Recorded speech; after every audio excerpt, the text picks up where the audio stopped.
verbal lehis. Kapag ka very clear, plain interpretation, clear po yun. You do not interpret. Ang sinabi po sa Rule 6, a witness in contempt may be ordered detained in such a place may be designated by the committee alone. Alone. Ibig sabihin po, yung committee lang. Ano yung with? Kasama. With concurrence of the Senate President. Hindi nakalagay or the Senate President.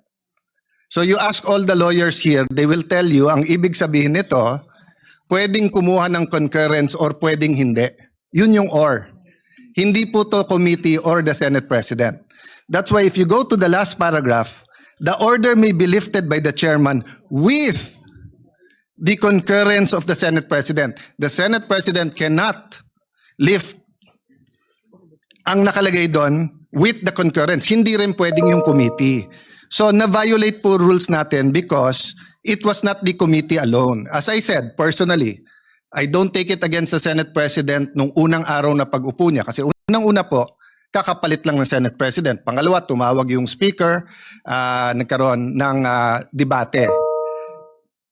Having said that, it is very clear in the rules and in the Constitution, meron Supreme Court cases yan, that the plenary is supreme.